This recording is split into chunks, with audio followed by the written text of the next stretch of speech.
we're always stuck behind this of our own perspective of what we Right. believe. And if we've never actually questioned those beliefs that have literally been stuck throughout Mhm. with manifestation and energies, you were affected by the thoughts and the mind frame that your grandmother had. You had no control over where Right. that was and how that was going to affect you.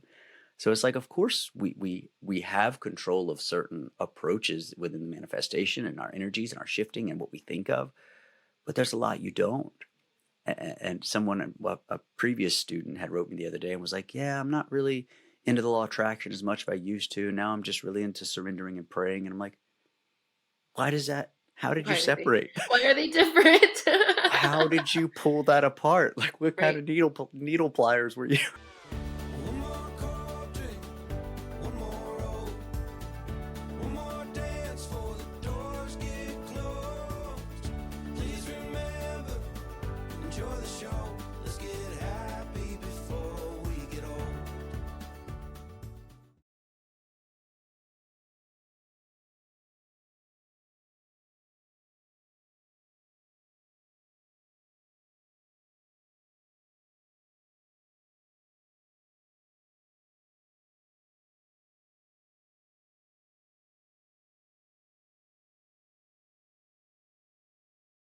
I am joined today by one of my beautiful friends who shares in the love for spirituality, and she's also an actress, vocalist, and spiritual mentor.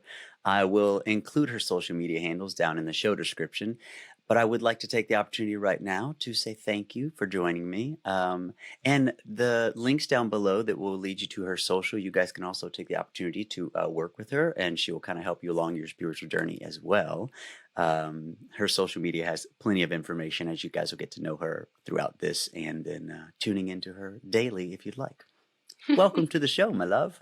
Fatima Thank Reedy, everyone. you. Thank you so much. It is such a pleasure to be in this space with you and someone that I have learned from and just been so inspired by for a few years now, I would say. Oh, And just thank you. we've been in the journey together. So it's Yeah. really beautiful to be in your space.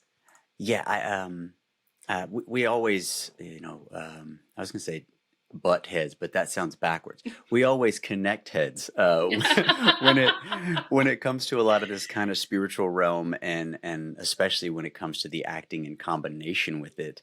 Hmm. And like you said, you've been around me for the past few years, and I've found myself in this mixture for probably the last 9 or 10 years, maybe longer, Mm, because after pandemic, my brain doesn't have computation of time, which is, kind of helpful at the same. true. Um, and and over the last, I would say, actually, no, that's completely off. This is where Michelle will be behind me going, babe, you're like 8 years off. So maybe closer to the last 15 to 20. And then the last 9 is when I've actually been kind of implementing it into the work with the actors and Mm, using that within courses and classes and things like that. Because before, you know, um, spirituality was, especially in the acting world, it was structured around that. It was kind of known. People are aware of it, but I think it was right. more woo woo. Did you say? you know, It is absolutely woo woo. and now I'm like, I'll be the woo woo guy. I'm good with that, Hmm. because reality's such a shit show already that True. it was funny. Like during the time where obviously everyone became political when Trump was in office, and I what I thought was really funny with it was like, he was in there literally just for lack of better words, blowing some stuff up. You know what I Right. mean? Where at Great the same analogy. time, I was like, some of this stuff kind of needs to be ripped down anyway. So a new beginning, I'm not necessarily mad at. The Hmm. route he took is its own situation. I'm not going to get into that. Um, but when all that kind of happened, I think is when everyone kind of started going towards paying attention to politics because it became its own show. And I think most people in the industry, especially like some of my writer friends and stuff, they're like, I don't know what to write about. Like Right. reality is making better scripts than I could ever do. And I don't know what exactly to jump onto. So I was already known as kind of like the weird acting coach. I was like, all the cards, let's go in, let's get Perfect. in there. No, I wish that acting coaches like you had been more known when I was getting into acting. I would have really, really gravitated towards someone that teaches and works the way that you do as the hippy dippy instructor. I would have loved it. But all in due perfect timing. And I'm glad that you have aligned those things together. I think that there's a lot of people that would really resonate with that. Yeah. Yeah, it's funny because, when I was working towards getting all this stuff put together, I kept going back and forth of like, I don't want to I don't want to put stuff together that is just for actors because the way I look at this, it includes so many people. It involves literally everyone that has a Right. life, all of us. But I also didn't want to just say, this is an approach to manifestation of spirituality, because then it Right. leaves out the actors that may not get it, may not look at this in the same way. So I was like, all right, so I'm not really sure how to combine this, but we're just going to keep rolling and see what happens. That's why kind Yes. of the first book was like the actor's gift to manifestation. So some people get an Hmm. idea of, obviously there's manifestation mixed in there, which has its own kind of connotation, just like the word Right. God. Everyone just, wait a Absolutely. minute. And the same with acting is people have their own idea of what we do, how we do it, where, most people's initial thought is just, I don't want to memorize lines, True. which, you know, sure, there's some Isn't it memorization. funny that lines are like the last of the last? At least for me in my method, lines are the last thing that I even Hmm. take maybe not look at, but worry about, I would say. Worry Like about's a great way. everything else comes first, and then I'm like, all right, now what are we saying here now that we're in the energy of this character? And yeah. Yeah. And I think that's where we really combine, because, when we take the ideas of what we're truthfully doing, we're not worried about, hey, let me go in and memorize all these lines. It's, let me find the path that this human has been on. Let me put myself Mm, within the path. Now let me see how that resonates upon me, right? I'm kind of right. manifesting how I am if I had been through. And when you look at it that way, that's when I really like to hone in on, like, okay, so if manifestation is me trying to create this life I desire Hmm. versus waking up every day and saying mantras, which, has its place in all of these things. But in reality, when you look at people like someone like an Abraham Hicks or someone in Right. that nature, they want you to try to get into the space of allowing and feeling. Let Hmm. yourself be within the world as if you already have those things, which is Yeah. literally how we word what we do. Yes. And, it's funny when you bring it up to other actors and they're like, What how are are you you even talking about? mixing those things together? I'm like, how do you not mix these things together? Absolutely. You get to Absolutely. live in a space, explore that space as this new human or whatever your resonating version of that human is, and then you Hmm. let that flow through to become. Yes.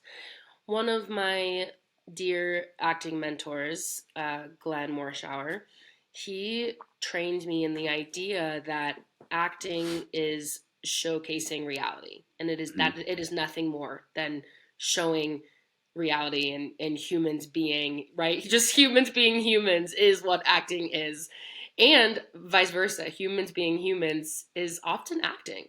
I Yeah, actually think anyone can be an actor because absolutely. it's just being a human. And so it's interesting that we talk about things like, when we're acting and we want to be portraying this type of energy, this type of reality, this type of world, this is my current reality when we're speaking in terms of manifestation, right? Hmm. It's like that's also how we can exist in our human world too. Like if I'm putting myself in this vibration, in this frequency, I can also experience this reality in my human existence as well, and that is the exact same concept. And once I understood that, that is when everything in both my life and my career shifted. I was about to ask one. First, I'll take a quick shout out to Mr. Glenn Mooreshower. I was messaging him yesterday because I randomly jumped on Clubhouse. Haven't been on there forever. And of course, I hear this resonating voice. And I'm Right. like, I miss you, Glenn. So I'll be having him on soon. Um, but yeah, what I was going to ask you, at what point did either acting introduce more spirituality, or did your spirituality just kind of smash into acting, or were they Hmm. both kind of teetering along in different areas altogether, and the atmosphere just brought them together? That's such a good question. And what comes to my mind immediately is I would actually say that in my conscious mind, acting came first because I've been an actor since I could speak. So I started doing theater when I was 3 years old or maybe four, and I never wanted to leave the stage. And it felt like home. It felt like all I knew, and being expressive and performing and just that feeling that you get internally. I loved it. And so my acting really did start before I even quote unquote understood, maybe mentally Right. spirituality, because I do believe that children are the most tapped in, but that's another conversation. We'll And jump into so, it though. um, so with that being said, I do believe that growing up as an actor, growing up listening to my intuition, growing up opening up my mind and playing in different spaces and becoming placed in different realities, I do believe that that opened the door to my spiritual journey. And at the same time, I would like to say that the opposite exists too. I'd also like to say that I entered this existence knowing I would be in a spiritual journey, and like acting fell into my lap because of that. Like they Yeah. really do go so hand in hand. But I will say it was the pandemic that where this peaked. So I actually was signed with a top Hollywood manager, right? And I was like, this is it. This is where my whole life is going to make a turn in acting. And there were some things that were being asked of me that did not sit well with my soul whatsoever. And I had to make a choice. And it was, you either do this and you sign this contract, right? And you do this acting thing and this is your life, or you honor your soul's authenticity. And I knew that that was what I had to do. So I actually paused from acting. I moved to Mexico. I deepened my spiritual, awareness, and Mm-hmm. spent a lot of time with myself and the jungle and the just Caribbean Ocean. And I really had a lot of different awakenings that really taught me and showed me and asked for my surrender. And so it's so interesting because after that happened, I was like, oh, I miss acting, I should get back into acting, right? And then I moved back to LA for not acting, and then now here I am in Utah, which is just so funny that it's like now I'm in Utah working as an actor full time.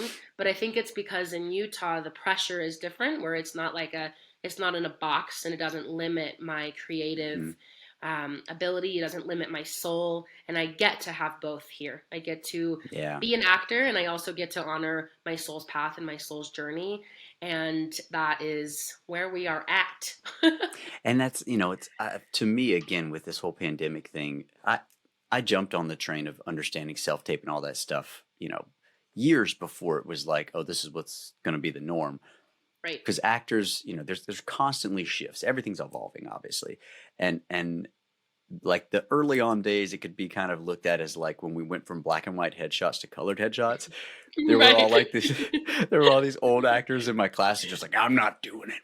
I That's got a hilarious. black and white headshot and I'm sticking with it. They can do whatever they want, but I ain't giving up my black and white headshot. It's No, just a man. it's just a headshot. Like you can see the color of your eyes, which I don't understand why we're what the thing is. And then it became the same when like you could tape anywhere. You could Hmm. I'm not a DP. I don't need to learn camera. I'm like, if you want to work, you do. You don't Right. have to. Like, why not? Actually. I looked at it, probably the same as you do. Anything that opens a new door, either you're Yes. going to just close the door and you don't continue your journey, or you open the door and see what's on the other side. I Yes. was like, wait a minute. I get to I get to frame my auditions. I get to put the lights how I want my auditions. I get to bring whatever stupid gun or whatever I want to my auditions without scaring the crud out of anybody. Again, actors don't Don't do that. Don't follow that exact specific. There's some very key details you have to be aware of first before you start bringing your guns to, or even in your own video auditions. Yeah. But I love that all that kind of opens it up, and it reminded me of like when people go on vacation. That's usually the time they have these big shifts in their life, or Yes. they meet someone that they fall in love with. Not necessarily True. because it's love, but you just literally took all of the poundage off of your back and left it somewhere. You opened up to most likely somewhere in nature near the beach. You put yourself back into the space where your body actually resonates with power Mm. versus our holes. I love my house. I'm just saying, not a hole, but you get the analogy, right? And I love that was for you the kind of the thing that happened. You got back into a space where you were in resonance with the earth, and that just Mhm. lit up everything because Yes. you opened them all back up, right? What was I mean, literally like probably stepping off the plane, you started feeling shifts, but once you that I first day did. sitting there, Absolutely, I did. The first day sitting there, what do you mean? the first day just getting off the plane and sitting in that space of of Mexico, of being away from not the apartments stacked on apartments, and luckily Utah is very similar to where there's a lot of space and kind of some open areas, but we're also Right. surrounded by Wi-Fi and everything else in these areas. Hmm. That's such a good question. And it's a question that I also haven't particularly really thought about in a while. The first day, I think I was actually in shock because I also just moved to Mexico and did not speak Spanish. I Yeah, that'll decided do it.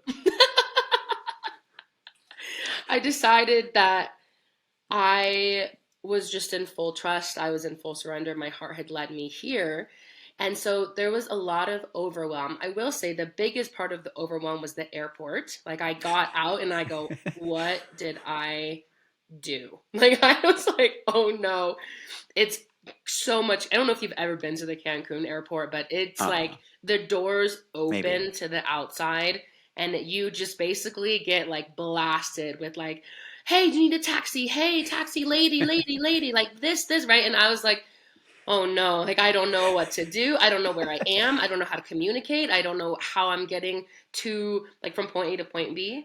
Um, so yeah, it was just a lot. It was a big moment of learning to trust myself, Yeah. and let my inner being truly guide me through. And it ended up being the most just extremely beautiful and transformative time in my whole life. And I want to basically just speak to sometimes you have to feel that feeling. Sometimes Hmm. taking that crazy risk or doing something so outside of your comfort zone or doing something that makes actually no logical sense will be the space and the opening for the opportunity that wants to bless you and wants to be just something new that you've never experienced before. And I do believe they go hand in hand. Yeah. So it was real uncomfortable, but it was so so so so worth it, and I would do it 100 times again. So it's great. Two things. One, logic and intuition are on the Hmm. opposite sides of the coins. So of course that happened. that's And fact. and then secondly, you just explained everyone's spiritual journey ever. It doesn't matter if you went to an ayahuasca trip or you just, found God sitting in a church. It Hmm. usually goes to this is so uncomfortable and I feel everything all at one time. Yes. And then when you surrender into it, a change happens. So you literally Yes. just explained every spiritual journey ever. Yours just happened to It's be an like airport. I'm a spiritual mentor or something. That's hilarious. When you Yeah. and when you were saying about the I was going to come back to this, but the you were saying being on stage is where you just felt it and you just didn't want to get off. Hmm. You became, and this is what I think happens to most people when they find themselves on stage first, is you get the focus of so much energy that you've never had before that Mm, you don't have a choice but to be, or yes. Totally. One or the other. Great point. Yes, that is such a good way to explain stage. And you know what? It's interesting because that is almost for me it's amplified in stage, right? Because Hmm. you only get one shot. Film, the only difference, of course, you still feel nerves and you still feel that similar we're stepping into a character, but there's a little bit of a shift when it comes to theater because you get one shot and it's live, and that's Yeah. also very often within life. Not that we get one shot, but the concept here of like you're doing this live. There's not a oh can I redo that or oh let me see which take I like better, right? Like Yeah. we're doing it in real live time, and so it is such a synchronicity as far as that exact feeling of I'm going to step onto the stage, I'm going to have this focus of energy, and from there it's either going to up or down or left or right, and who knows, but it always seems to work out as it's meant to every time. Oh, yeah. Even if someone flops, I do believe that to be on purpose. I really think there's beauty in the fails of life or Yeah.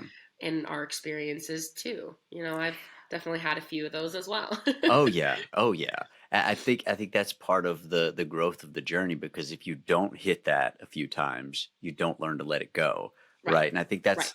that again goes back to kind of this logical approach to acting versus allowing the logical to come in. See, I think a logical and intuition have two places in acting. Yes. Logical is my breakdown of my script. Logical is me finding all of the cool things about this story, understanding where it's going, getting the Right. arcs, knowing where, one, two, and three begin. And then once you've kind of gone through that, the intuition side and the allowing part of it is where you now have to let all these things sink in, become personal, let Mm. yourself be okay with wherever the flow of this scene or stage goes. And you can immediately tell when something happens not right, if people want to call it that, Right, in a right, scene or on stage, right. of whether this person is still in their logical actor mind or if they are in their intuition allowing mind. Because the allower drops the pin, picks it up, and just made this really cool scene out of it. The logical is like, how do I pick this pin up without anyone seeing me? Pick up the Yes. pin. Pick it up. Yep. Yep. Throw it. I don't care. If you are in it, it doesn't matter how it happens. Mm. I I actually really love the way that you worded that last phrase. If you are in it, it doesn't matter how it happens. Mm-mm. Because I think that is the most guiding lesson ever to be learned. It doesn't matter. Like if as long as you're in it. Yeah. And she So- means life and acting. That is literally what we're I think for you and I, there's not much of a gap there, no, yeah. life and acting. I mean, literally, to me, acting is this self exploration of oneself, and then kind of an understanding of human behavior and life. So when you then turn to do life, why not take all of these understandings and techniques and go, well, if I could retroactively set myself up for the human I desire to become, Hmm. why not put these things in place? Why not get the idea of who that future me is? Why not have that conversation? There was, bless it. Thank you. There was one I have a version of that Glenn does, that is his, I think he calls it his death day self, where he kind of goes to his self on his deathbed and has this Hmm. conversation. And one, it elevates your appreciation, but two, you get to have a conversation of who you became in the future. And you can also take from that, hey, I'm here with me deep, deep in the future. Can you help me understand what paths I might want to take in a different route this round? Can you give me an enlightened experience of how I It's got to beautiful. become this thing? Or, I do a version of kind of like the what if 5 years in your future, everything you wanted, everything you became was exactly to a T what you prefer it to be. Right. If that is who you can see in your future, and then, we kind of go in and do some of the acting detail work to allow yourself to own that story. Go into the meditation, meet your future 5 year self, have that 5 year self give you the exact different little points of life that you get to make these paths yourself. And now Mm. you can take all of that understanding of how to live in the moment and start. You start now, right? Because if we know within that 7 minutes of resonance, we're already creating that future me already. Why not? If manifestation tells you literally that 7 minutes can help you create that future, Yes. why not make it so truthful that you could allow yourself to be there as often? And obviously, depending on how big of a change you in the future is how often you get to live it throughout your day or just in your private moments until you grasp a little further and a little further. Mm-hmm. But I think that's the glories of what we get to do as actors and humans. We can combine these things so quick and so easy. Oh, it's so great. Like I just that was all I have to say about that. Just a big sigh of relief, you know? What did you think found your obviously like you said, the shift happened for you in this combination with the two of acting and your spiritual guidance there. Was there a spark that was like, holy shit, I felt that differently, or as they say, that hits different, which I can't really say in that phrase anymore. Yeah, maybe not. Okay, so to reiterate, just as far as an acting moment or a Life moment. moment, yeah, it was because obviously, like you said, at some point your spiritual life and your acting life smash together, and you're like, holy shit, this is the same thing, and I Right. can use these things together. Was there something that kind of sparked that made you realize, or was it just kind of a realization in the middle of something? That's a great question. I would say what kind of comes up for me is that it was gradual. Um, just, like a tiny additive layer every single day over some years. Mm-hmm. That's what more so resonates. But there is a memory that's coming to mind, and so maybe there is power in sharing that. And I actually was in New York I was assisting at a retreat. And it was a retreat that was actually connecting, very, very similar to what we're talking about. It was connecting our creativity to our expression of love, Mm-hmm. which expression of love is my idea of human existence. So it was really exciting because it was my first time in New York, which is obviously surrounded by actors and entertainers, and the energy, the frequency of New York is Yeah. just so creative. We'll put it at that. And very, very even different than LA. Even though I was living in LA, I was experiencing a whole different energy where I was maybe just more, a little bit, there was like a deeper pep in my step, kind of. And my eyes were really open to a lot of different things. And so, to keep the story short, we had finished the retreat. We went through a lot of embodiment exercises and kind of had come to a close.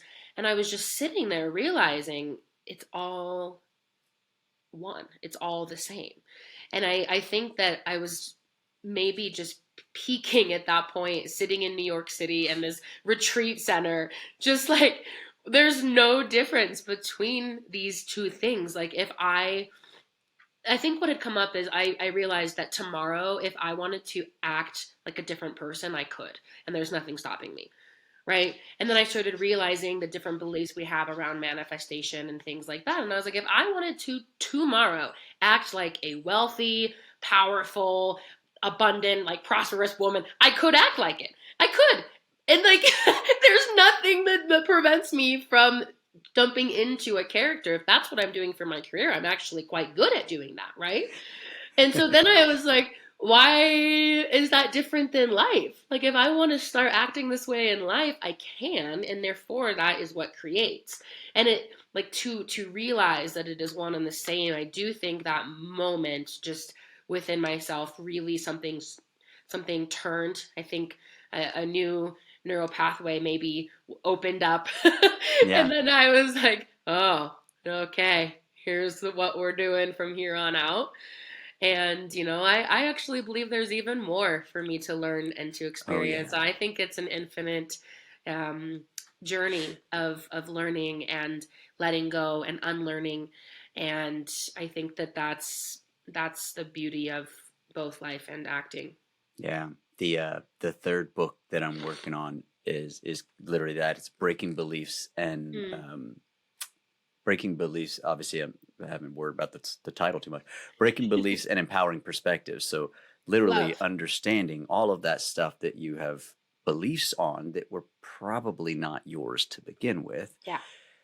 and figuring out which ones are elevating you Mm. or holding on to your feet, right? So that we're not able to get to that high flying disc, as we say. So Yes. we approach a little bit of like, let's poke some holes in all of this, for lack of a better word, shit that we all believe is true. Um, this idea that we're all have to deal with our governments and all the the negative and positive going along in the world, which there's a lot of energy going on right now in the world. Yeah. Yeah. And if we can take the realization of that, okay, yes, these things are happening, but I don't have to go into them and feel them constantly. I don't have Hmm. to support this old belief of blah blah blah that my grandmother always said that always makes me stop here instead of letting myself rise. I can shift those things, and not in a negative way. That obviously there's beautiful things I got from my grandmother. Cooking is one of them. Um, but if we can, shift those thoughts and then re-resonate the story, retell the story in our own brains, well, then every time we get to hear, we have this new story that supports the growth versus that old story that always goes, hold on, Hmm. don't go nowhere. Hmm. So, and that's kind of and then obviously the empowering perspectives is shifting into something that empowers you and lifts you off. There was something you said a second ago. Oh, you were saying that you felt like you had such a behavioral shift in like moments. And I was reading, I don't remember what it was, but I was reading something the other day, probably some random interweb that I followed the trail down, and it was talking about, normally there's that 30-day to 90 days or X amount of thousands of hours for you to be able to shift a behavior, unless you were doing it in fun, Wow. because it's an immediate feeling of joy that Hmm. connects with that new thing versus, okay, Right. I'm going to stop eating cookies every night and start having a salad. But you in your brain decide before you even started, this is going to suck. Totally. Yeah, it's going to take you a while to do something that you think sucks. Hmm. But if you somehow aligned that with the fun or the enjoyment, then all of a sudden that thing shifts so much faster. You, Yes. most people, let's combine it with where we're at. Let's say food. You have those cookies you have at night, and for the next 5 to 10 minutes, you're like, feeling good. That was tasty, and then either guilt sets in, Hmm. which makes you not feel so great, or the cookie letdown of sugar drops, what also makes you not feel so great, Right. or all the ingredients that most likely, depending on where you got those cookies, are already making you feel shitty. If you can look at that in the way of, wow, this salad helped me stay like this until I went to sleep. I didn't have that memory of crash yesterday. I didn't have the Right. letting go of energy. I didn't give up me feeling good for that couple seconds of this was tasty. Finding that fun or flipping that joy to where you're, oh my God, this feels great. I didn't realize how much this is doing. Because, you Yeah. know, we're not going to tune into that later if we started off with this is going to suck. Right. That's so profound. That unlocked a lot of different things in my mind. Let it flow. I well, a lot of teachings from I have studied a lot of Abraham Hicks, and I do think a lot of their, just, if you want to say, methods kind of came to Hmm. the surface of what they do teach is it's your number one priority to feel good, because Hmm. therefore everything else will follow. And I was like, yeah, that actually, if you're doing something that's not in joy, it's the biggest hindrance. And then I realized I have a friend who, one of my most sacred friends, they just decided to move to somewhere that called them. somewhere over in Hawaii, and they were like, I have no way to explain it, but my soul just called me to move here, and I'm going to do it, right? Very similar to me doing the Mexico journey. Mm-hmm. By following that intuition, leading to something that was in joy, the amount of things that happened in the time that I was there was triple, times 10.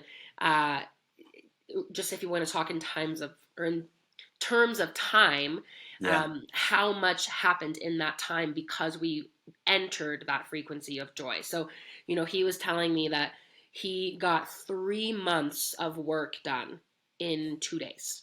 He's like, the amount of things that just happened is what would have taken me 3 months last week before I was here. Because why? Because now he's living in Hawaii, working on the beach, and he's in joy, and he's so happy that he's like, everything else in my life is happening at rapid pace beyond our wildest comprehension. And I just think that I think it's all the thread, right? I think that what you're talking about is that same thing of like following your intuition so unapologetically, because at the end of the day, that is what our intuition is for. I do believe it's to lead us to that state of joy.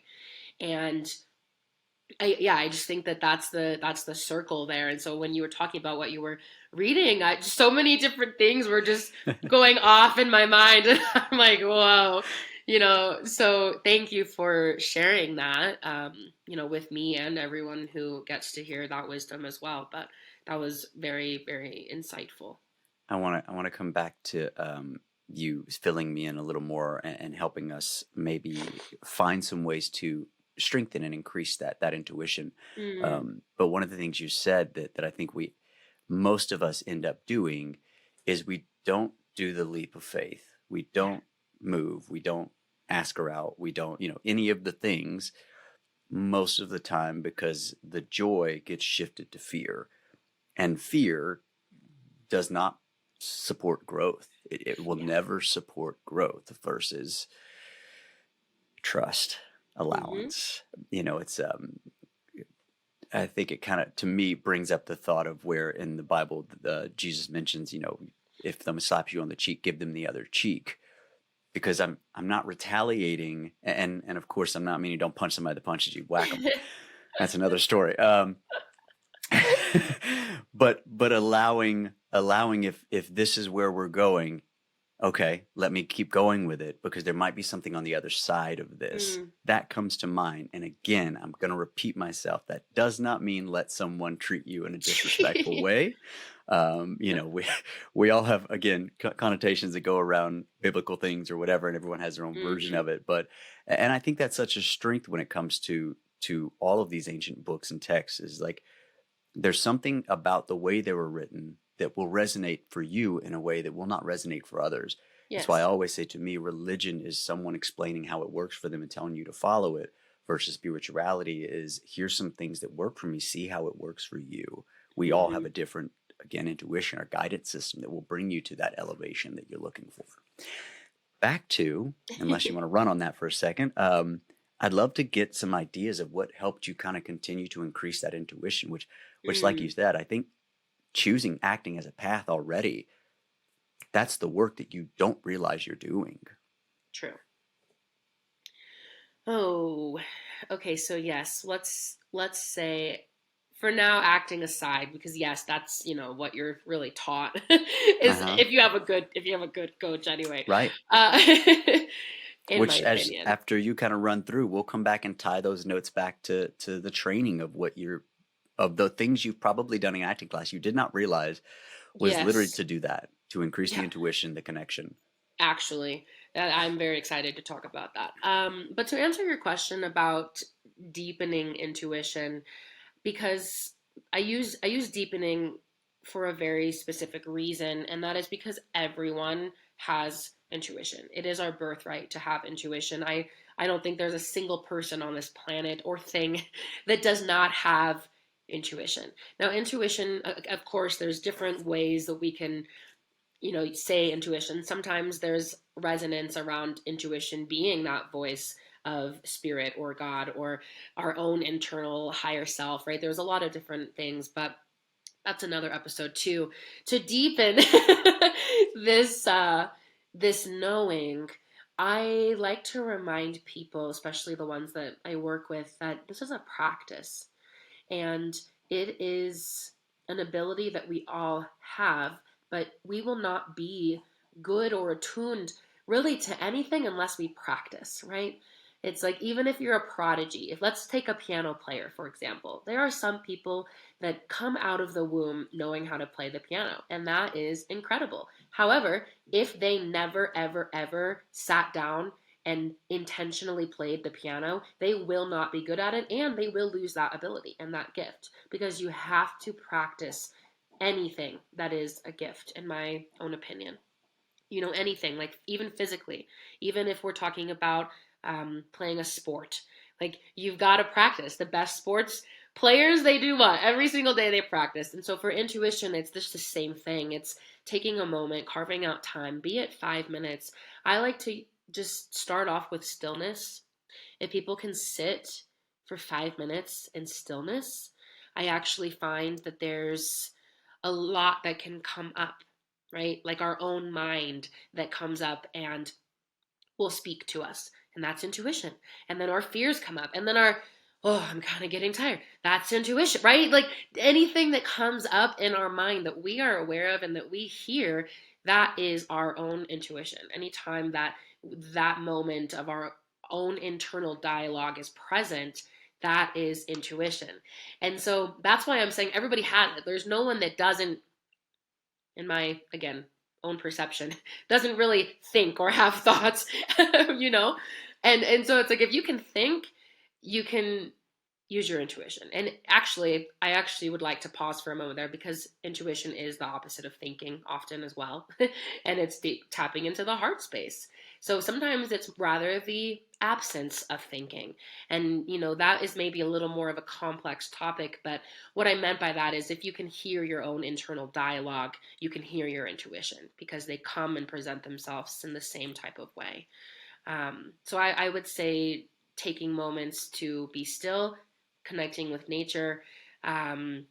Different practices, of course, will open and deepen that. I got really into breath work, and breath work completely changed my entire awareness of a lot of things, of my body, of my intuition, of my journey.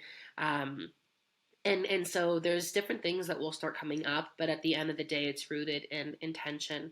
It always comes back to the intention of, this is something I want to deepen. This is something I want to practice. And when we give ourselves that acknowledgement and that intention, it's one of the most natural occurrences that can actually physically happen as we are spiritual beings. I would assume, again, where the acting combines there is with, if I'm trying really hard and chasing myself to be in the moment, I'm never going to get in the moment.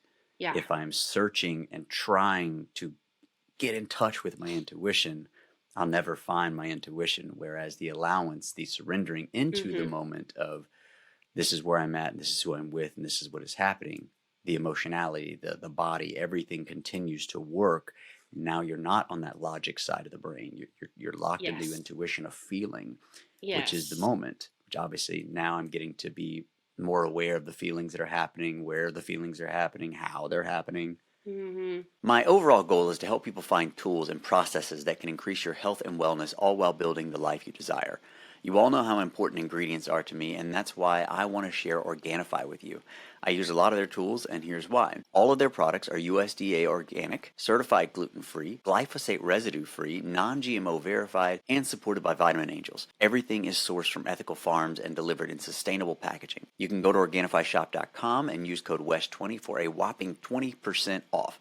Feeling is, thank you for using that word. That's a word that I don't even know if I used, and that's everything. Feeling it's like, maybe that's, I'd like to edit that statement. If you can feel, you can use your intuition. Not Yeah. if you can think, if you can feel. And you'll notice that people who experience blockages in their intuition are often people unwilling to surrender to feeling or emotion. or just the resistance that comes up as far as processing feelings, right? Because in this society, that is not always something that everybody has comfort Mhm. around. Especially, I actually do want to just take a moment to commend even the masculine beings or people that identify as masculine, right? Like that is not particularly always been a space where feeling is accepted or allowed, Mhm. quote unquote, in society. And so, also shout out to you for being someone that has opened up that door and has done that work, because that is not a very easy thing to kind of fight the current and still honor your truth, your feeling, your heart. And I do commend you for that Well, thank you. as well. I appreciate that. I've always, because to me, I never necessarily was trying to one. Maybe it's just me, but I never try to fight the current. I'll try. Yeah. If Good for you. I can try, but that sounds tiring. Even the word, like, you hear people back in the day, it was a much bigger thing, but I was like, because I'm grinding. I'm like, God, that sounds painful. Yeah, it Um, does. versus maybe I guess maybe 'cause I don't know that I've ever really kind of looked into why or how, but to me it was maybe finding balance. Hmm.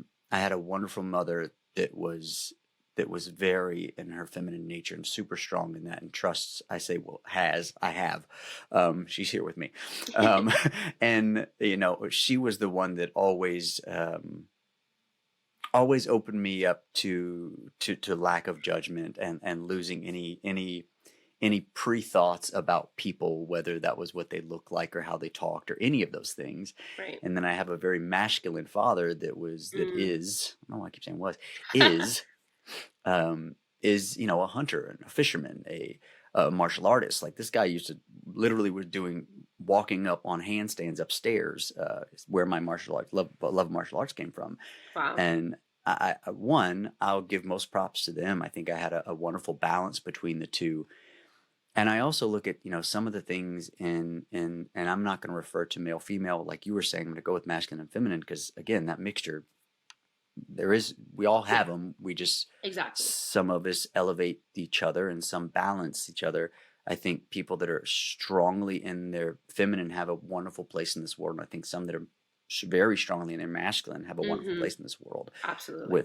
Without that masculine or logical think to push out kind of the emotional feels, it's hard to take a look at some things and not be swayed by the emotional effect that make you go, yeah, but you're going to hurt, when Hmm. the decision may literally just be how much is going to be less hurt, which Right. becomes kind of a logical thing versus, Yes. only the feeling of it.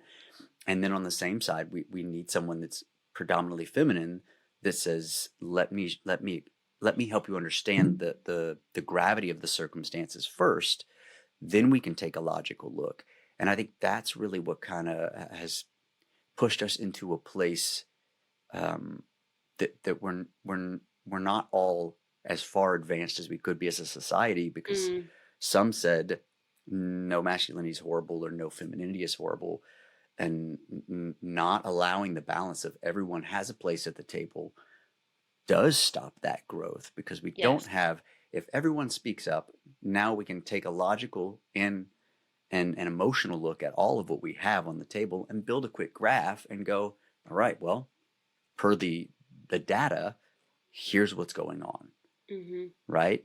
And so for me on the masculine side, I don't know that I ever necessarily, it was funny and I've told this story before, when I first started acting, one of the hardest things was for me was to do a scene opposite a female where I had to be a beast or an asshole or tough or strong, Right. Right. Right. because from the South, you don't hit, you don't scream, you don't, none of that stuff towards a female. That's just not how we Right. handle things. And which is funny, because, most people think of like the redneck or whatever it is you want to, consider. And they're like, oh yeah, but that's probably why they wear wife beaters. I'm like, if you ever met them, like, they will defend the shit out of their females. Right. But that also allows the female to have the strength in the femininity and not have to worry about, all right, Yes. let me grab the knife and the gun. And, I Yeah. think that balance is what we were Yes. kind of missing out. I think that's the key balance. Yeah. I really think everything comes back to balance. I think the universe favors balance. I think we are in our highest alignment when we are balanced. Be it for all things, even outside of like our masculine and our feminine that we all have within. It's just like balance is where everything has room to grow and to bloom. Um, and I also, I think also I just want to speak like balance does not always mean 50-50, and Correct. that's something that I think took me a long time to learn. So I also just wanted to share that too.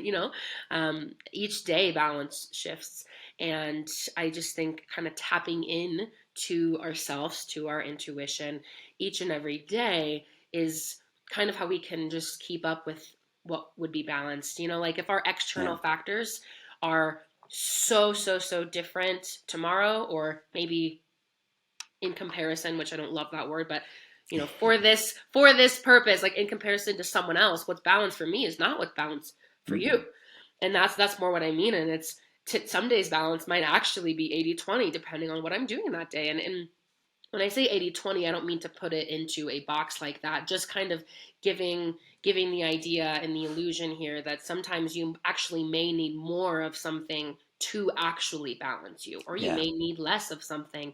And it doesn't mean I have 50-50 and half and half. And I think that's a big misconception, because different things add different weights.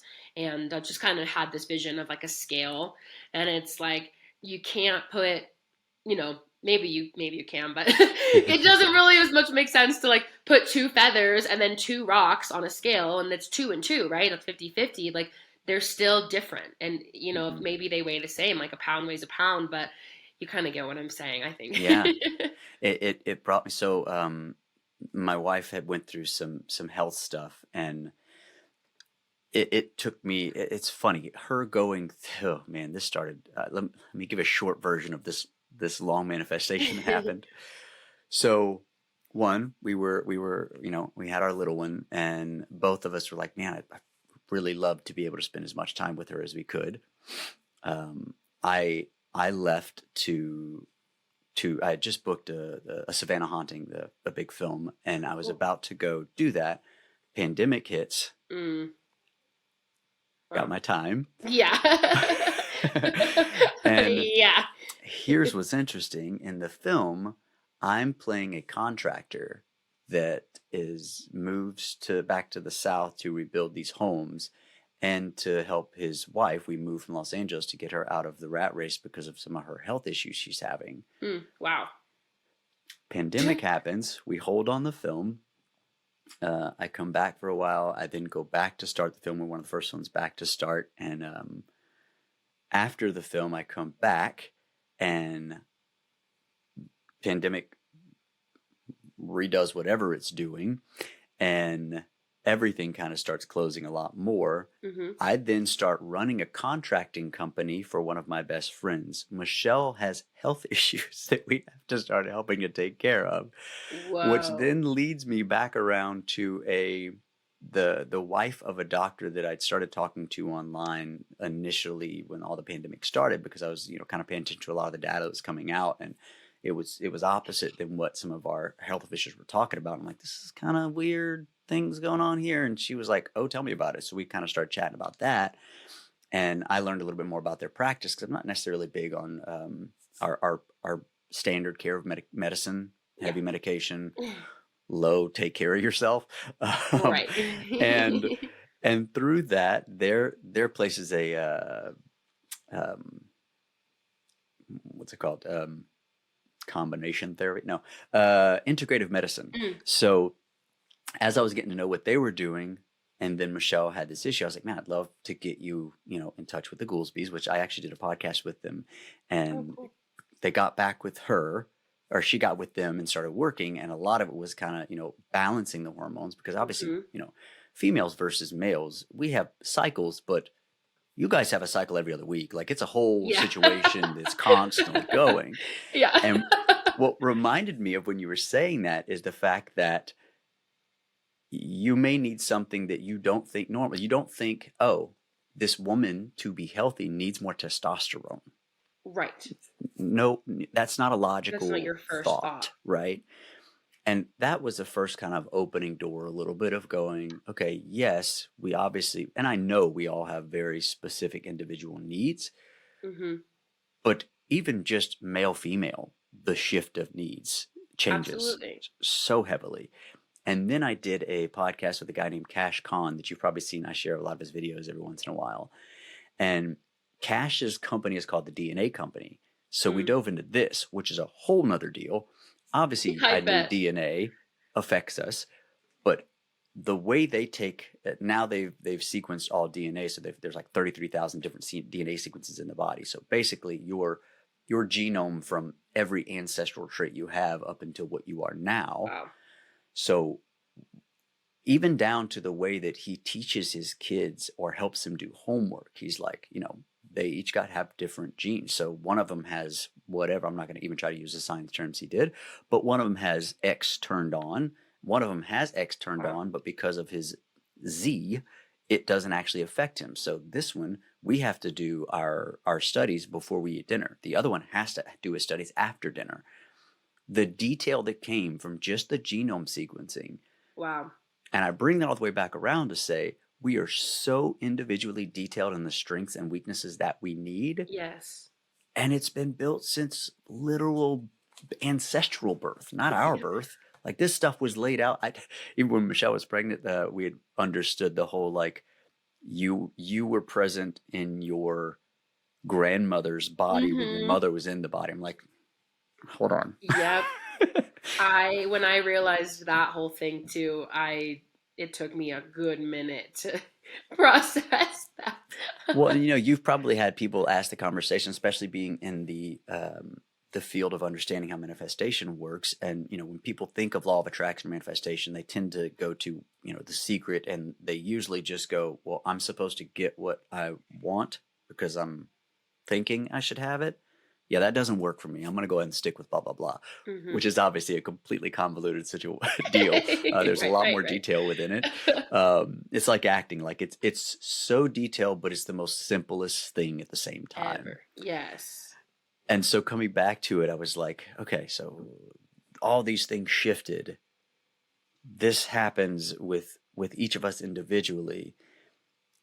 How can we not have that space for each other? But of course we can't, because no one has that awareness. We're always stuck behind this of our own perspective of what we Right. believe. And if we've never actually questioned those beliefs that have literally been stuck throughout, Mm-hmm. with manifestation and energies, you were affected by the thoughts and the mind frame that your grandmother had. You had no control over Right. where that was and how that was going to affect you. So it's like, of course, we have control of certain approaches within the manifestation and our energies and our shifting and what we think of, but there's a lot you don't. And someone, a previous student, had wrote me the other day and was like, "Yeah, I'm not really into the law of attraction as much as I used to. Now I'm just really into surrendering and praying." And I'm like, why does that? How did you separate? Why are they different? How did you pull that apart? Like, what kind Right. of needle pliers were you? Right. You know what? Actually, I actually feel like I have a thought maybe around Give that. me. So I was having this conversation the other day because there was a point in time where I was solely focused on astrology. And it was like astrology taught me so much about myself. Not that it was a tell all, right? But it was like different Yeah. things kind of made more sense, or different things opened up in my mind, and therefore I was able to do more discovery. And it was interesting because there was this point in time where I was like, everything makes so much sense. This is what I relate to, right? Like I identify now with these beliefs and these teachings, and like, oh my goodness, it all comes full circle, and everyone should know their astrology, right? And it was this whole thing. And a couple weeks ago, somebody called me an astrologer, and I was like, oh, I actually no longer resonate with being called an astrologer. And they were like, what do you mean? That was like so much. And I was just having this moment of like, at that point in my life, I needed it to be in that umbrella because that was the way that I understood the language, right? But then it took me to another point where I was ready for another tool. If you are building a house, you need different tools. You're going to need a hammer for a long time, and then there comes a point where the hammer can be put down. We're still Mm. building the house, but I don't need this tool anymore, right?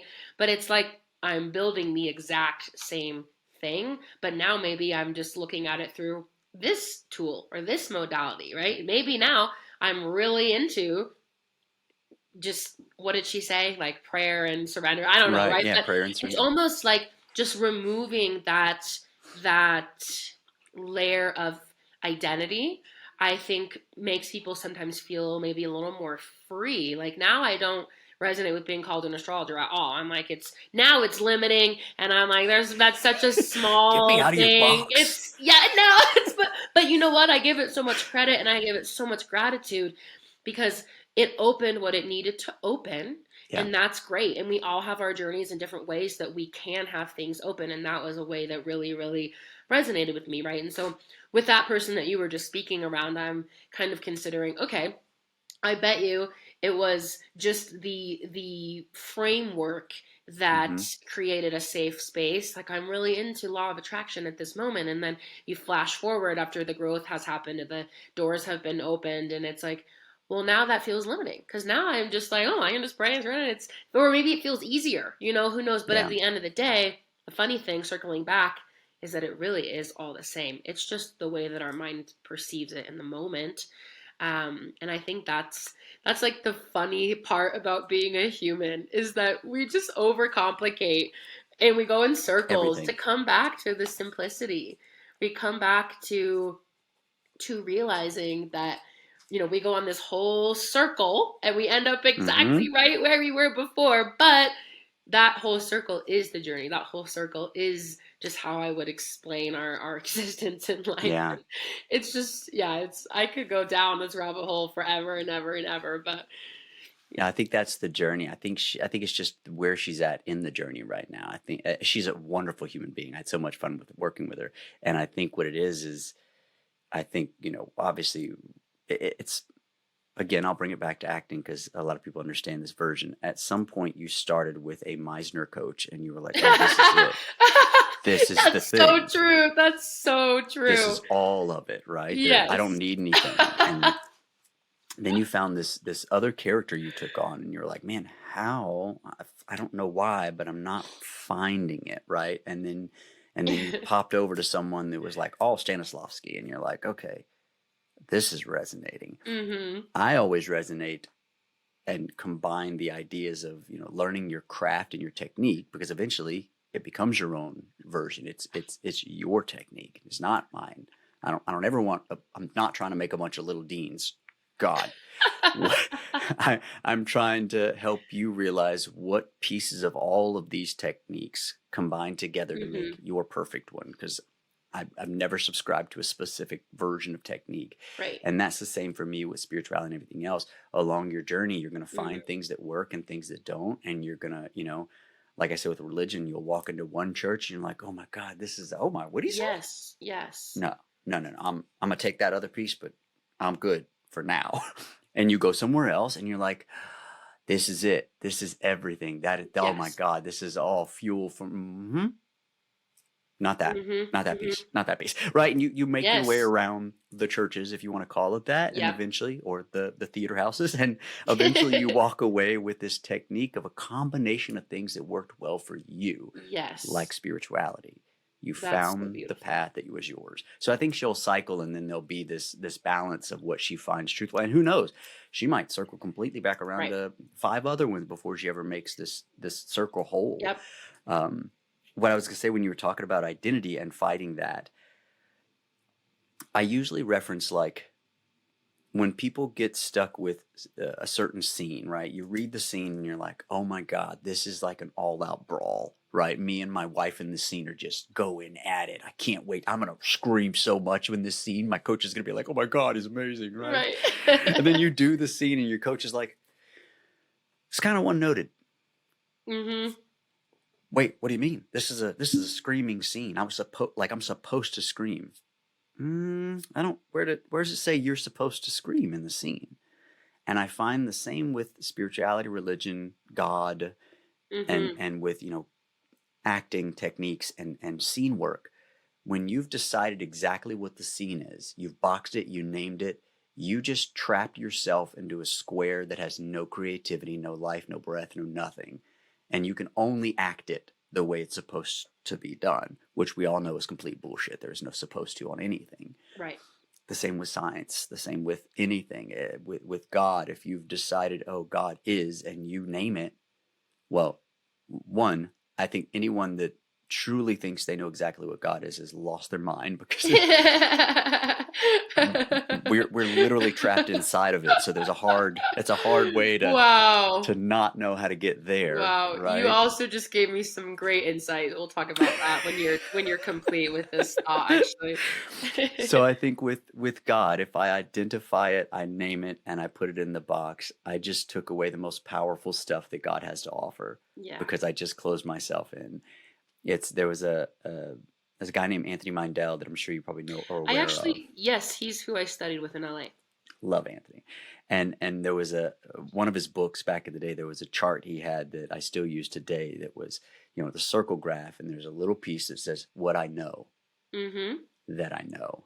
Then there was another small piece, what I know that I don't know, right? So I know 2 + 2 is 4. I don't know large mathematical equations because I'm not good at that. And then there's like the stuff I know that I don't know, astrology, right? And then there's the rest of this massive circle left over that is the things I don't know that I don't know. There's no concept of us to grasp or explain. That's why most of the time you talk to spiritual people or religious people and you ask them, what is God to you? And they're like, it's a feeling.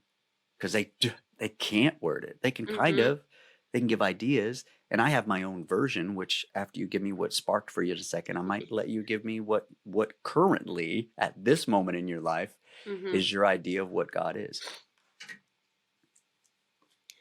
Take that loaded question and roll with it. It was like, I gotta take a deep breath for this one here.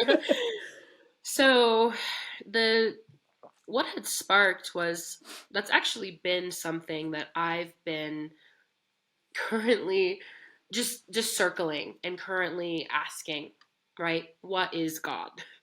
And when you just said that, it just hit me like there's really not even really an answer for that. And I am going in my own circles of trying to find that, because a little bit of backstory, actually, I was raised very religious in a religion that no longer has, any truth for me besides developing a connection with God, right? And I was Mormon. I will give, voice. I'm very grateful for that time, but who I am now does not resonate with that religion. And it kind of posed this forced understanding upon me, right? Which is God is an external man in the sky that like ABCD. And I have been wrapping my mind around, if I don't believe that, then what do I actually believe? And I have not been able to come up with anything, although I feel the presence and I feel like I know God. I feel like I talk to God. I feel like, not in an egotistical way. Sometimes I can feel it in me, I'm really confused and I have questions. But I do think that is such a good way of actually explaining it, is that God is the unknown. God is what we don't know, right? Yeah. And that was the insight where I just had this moment of, they always say into the unknown, and the unknown is where great things happen, right? And that speaks to what we were talking about earlier as well. Yeah. And I have this tattoo on my arm that says infinite, because the first time I ever realized that we are infinite beings, God is the infinite being. We are a part of that infinite being, because that is what infinite even means, right? Like it's just never ending, limitless, etc. The list can go on and on and on. I think if someone asked me one word to describe what God is to me, I love your explanation of saying a feeling, and I also love the word infinite, because how do you describe something that's infinite? You really couldn't if you even tried. Nope. Nope. So that, yeah, I really love that. And um, So yeah, similarly, I have on my left arm over here, I have creator. love. Because one of the things that always stuck with me was the part where, because I grew up Catholic and Christian, obviously, but that again for me is not I would not be where I am without it, Right. because Yes. that was my I don't want to say stepping stone because that sounds like a different thing, but it was my my lift, my connection Yes. with and as we evolve over time, I found different resonance with other things, and I don't identify with any of them specifically. There is this openness and connection. That's why I stick with spiritual or spiritualist, because it's the closest thing that doesn't make people try to stick you in a, oh, you are. Totally. No, no, because that means whatever you think that is already, which Mm-hmm. is totally different than what it probably is. Um, uh, so, so then on the other arm, I have gnosis, which is knowing one's knowingness of God, basically. Mm, Creator to me was the old line that was always God created us in His image, which is already comes with its own things depending on where your perspective is to start, right? If you right. look at this and go, oh, from a Christian point, that means I created you like I created Jesus, because Jesus was God in the Holy Trinity of the combination of. Mm-hmm. I look at it as God is creator. Mm-hmm. So if God created me in, I don't even like saying His image because it's the own thing out there, but Also true. boom. So if God created me in God's image, then I am Yes. a creator, Absolutely. right? So Absolutely. my one, I'll say, if you've never read anything from Hermes Trismegistus, the Three Initiatives, that's a wonderful exploration to go through. There's a lot of historical through it, but I'm not going to get into all of that because, like you said, it's a whole nother podcast. But check it out. I think you would enjoy it. And when I had someone yesterday in a Facebook group that was like, and I think it was a Neville Goddard book that or Mm, group that they were referencing. They're like, when he says the I am God, can anybody explain exactly what he means by that? I'm really confused. Like, am I God? Am I like right. the Right. so my layman's version of trying to explain what the statement of I am God meant was, if you can imagine, if the all, meaning everything, or God, because if God created it all, it is the all, the God is everything, Mm-hmm. without going in the detail of thought and consciousness, because again, another thing, I kept it in a, if the all, God, was an ocean, and every wave that hit the shore was different manifestations of us, ourselves, right? Right. Each of those waves would then have different flows, different ways of crashing, different particles mixed in, but we're all still the ocean. So if I had to explain God being the all and Right. us individually, then yes, you are God, or you're the individual expression of God being able to experience itself as expressions, because otherwise you Mm, can't experience yourself. right. Whew. How you feeling over there? So good. I started cracking up because so as soon as you started talking about God and what God, is in our expression, actually your image on my computer screen is black. And I actually could only Hmm. hear the voice. The And I was nothingness. just laughing The because word. I was laughing because I'm like, this is so perfect for this moment. Like it is now, and you're back now. You just came back, right? So I was like sitting here, and I'm like, this is you're reiterating what's happening. Like it just I was became a not black identifying book. as Dean at the moment. So I was experiencing even with my eyes your words, and so it was a really profound sacred moment that I will actually forever treasure. So thank you That's for that. fantastic. Yeah, I had chills. It was a whole thing. I was sitting here like, whoa. If I Um, could play us out with "Take Me to Church," I that would would, but be I don't have that ready. that would be incredible. I can sing it for you. Okay. Um, Oh yeah, I'd like that. oh, wow. Yeah, that you actually did give me some insight for new songs. So thank you for that Oh as good. well. Yes. But that was you did such a great job at wording that. That is, if there were words, it would be those. um, Check so into thank the you. check into Hermes Trismegistus and the three initiatives. It's an interesting aspect because you've probably heard people reference the all before, Yeah. and it's the idea as if through manifestation the everything gets created through our thought and our expression, and that multiplied, however many times over and over because it's infinite and never stops, then all the mind is Mm, created of the mind. yeah. So being if the mind of God already gets you locked inside, there must be something to be in the mind of. Whereas if God is thought and creation, our version of whatever we think thought is, of course. Hmm. But if that manifestation thought itself into existence by the thought, then the creation of that, Right. getting to know how can I experience, well, I must part to have something to experience. Yes. And then if you look at the evolution of a cell, the way it actually grows is the exact same way as what we reference as the flower of Mm, God or the Fibonacci sequence. Everything grows in that exact same thing from the beginning of a star, the universe, every cell in your body, anything like a seashell, all of it, right. all combines in that nature. So it's an interesting way of looking and for me anyway, every religion I've kind of taken a look deeper into it, there's a foundation that still comes back to a lot of those same initial laws of Absolutely. Hermes, which is pretty cool. Absolutely. Thank you for just giving that reference. And it is something I've been excited to dive just, deeper into because I was listening to an audiobook that was speaking of that. And I remember thinking, I need to study a little more about this, because when you first hear it, it's like, hold on, hold on.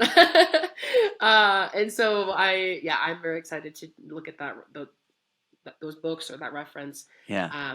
Thank you for sharing that. And I'm also just in such awe and just a moment of, if you want to say, realization. I love that we initially started just conversing about life and acting, and it's like, of course, the conversation merges into what is God. And I'm like, so in love with that. And so I think this has just been one of my most favorite conversations I've had And in a thank really you for long joining me time.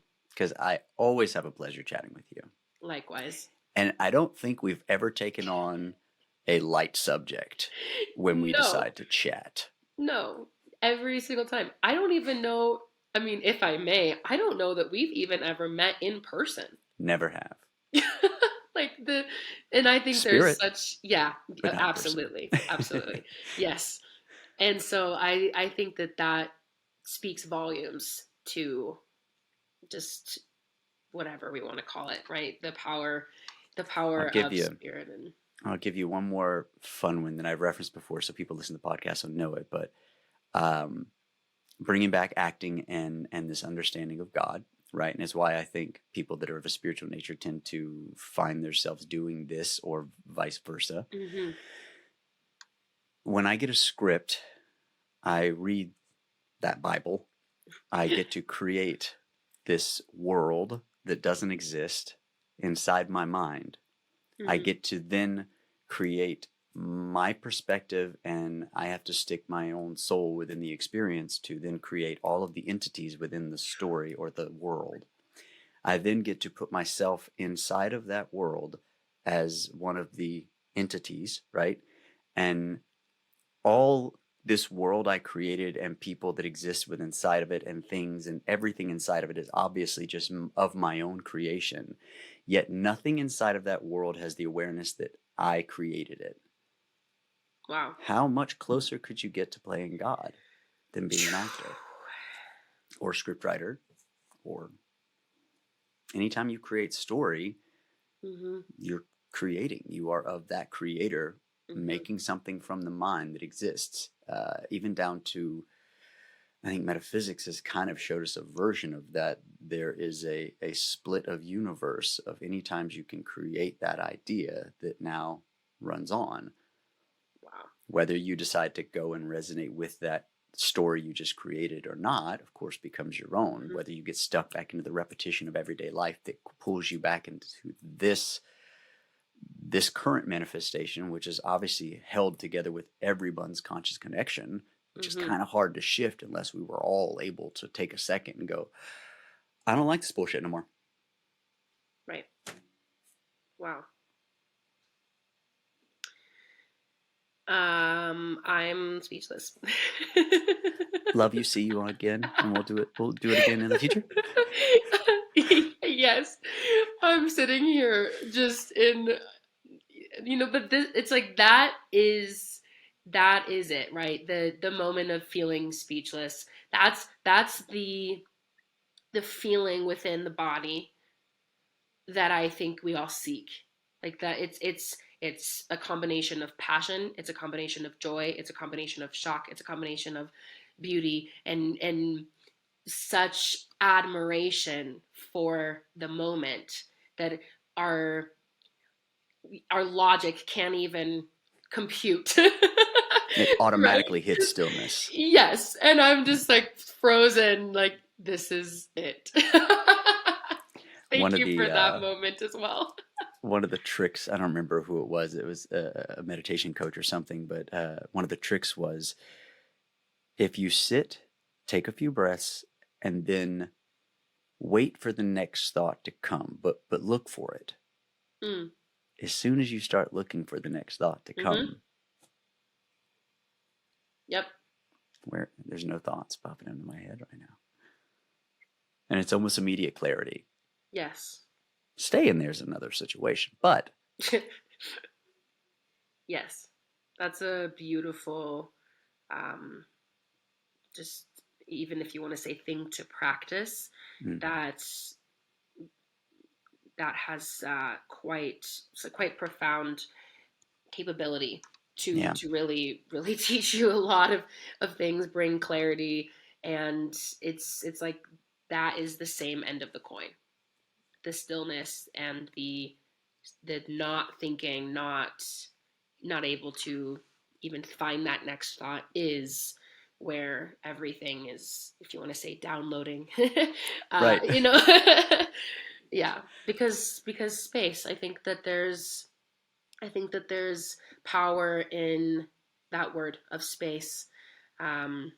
And I don't do coincidences, right? And so the word space meaning literal taking space or taking a moment to create space, and then what is above us is space. And now we're real deep in the rabbit hole, so I gotta pull us on out. Hey, I'll stop right there, because every time you talk I have more things popping in my head, and I'm like, ooh and ooh and ooh. So again, we will do this again. Everyone, you can find all the socials to connect to her down below, and if you guys would like to go work with her, that'd be awesome sauce. Otherwise, you'll see her on my socials and vice versa, leaving weird comments with each other. Other than that, I love you. Man. I love Super you. pleasure, and we'll do this again. Thank you so much. I can't wait. Thanks for Enjoy having the me. rest of your day. One more dance for the doors get closed. Please remember, enjoy the show. Let's get happy before we get old. If you are enjoying the conversation and would like to learn more about our acting and spiritual connection, go to thedeanwest.com, and there is a course that dives a little more into the understanding of our universal connection. It then goes into a beginner acting course that is great for actors and any human that wants to learn a new way of approaching their manifestation journey. My first book, The Actor's Gift to Manifestation, is live on Amazon, and there will be a digital version on my website. And stay tuned, as The Actor Alchemist will be coming out very soon, followed by The Actor's Reconstruction of Beliefs and Empowering Perspectives.